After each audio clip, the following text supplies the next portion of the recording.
Hi, this is Richard Fields with this week's Report from the Fields.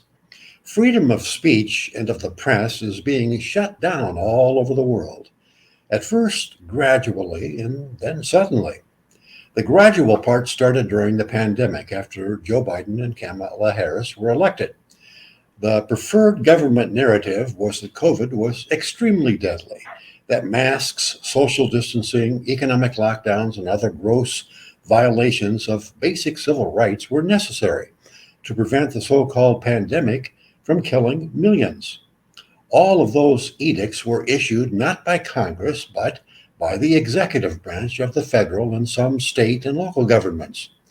When intelligent people questioned the origin of the disease, its alleged lethality, and the trade offs necessary to comply with all the edicts, those voices were ridiculed and marginalized.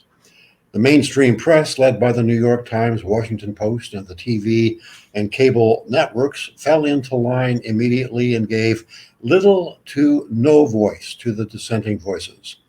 Those of us who questioned the narrative and who, by the way, were largely scientifically and rationally correct on social media found that we were subject to being effectively censored there. Dozens of deep state agencies, from the Federal Bureau of Investigation to the Department of Homeland Security to the Centers for Disease Control, established direct channels to Twitter, Facebook, LinkedIn, YouTube, and the rest of the social media platforms. The platforms were warned against propagating disinformation, misinformation, and malinformation.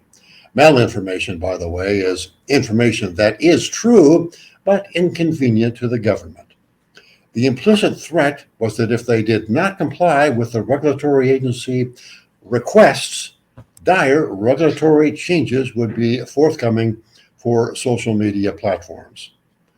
Billionaire user of Twitter, Elon Musk, did not take kindly to being censored on that platform, so he bought the company.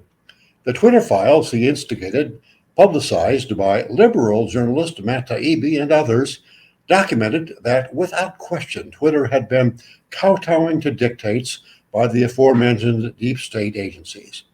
In the last couple of weeks, Facebook CEO Mark Zuckerberg has admitted that Facebook was similarly extorted. Censorship has been bad in America. It's also bad in Europe and other countries. France just arrested Pavel Durov. The charges are that he essentially ignored pressure from the government of France to censor the users of his messaging system, Telegram. The charges are, in essence, that he did not police Telegram's users for using the platform to talk about child sex trafficking, drug trafficking, fraud, and the big one, failing to cooperate with authorities. The case is strikingly similar to the case of Ross Ulbricht, who is now incarcerated for multiple lifetime sentences for allowing the same kind of discussions to occur on his website, The Silk Road. Durov left Russia, his country of birth, for similarly failing to knuckle under to Russian demands for information on the users of Vantakti. The social media site had grown to be, at least in Russia, more popular than Facebook. And just last week, Brazil suspended Elon Musk's X, formerly Twitter, for spreading fake news and hate speech. They also froze the financial assets of Musk's Starlink internet service in Brazil. We've arrived at the suddenly part. It's important not to be fooled by government propaganda that the reasons for these attacks on free speech. It's not about child pornography, drugs, or fraud, except at the periphery. It's about total government control of the narrative, the news that people are allowed to hear and what they must be prevented from hearing. It's also vitally important to remember, always remember, that it's not the good guys who want to be censors. It's the tyrants or would-be tyrants. Tyranny is flexing its muscles. That's this week's Report from the Fields. See you again next week.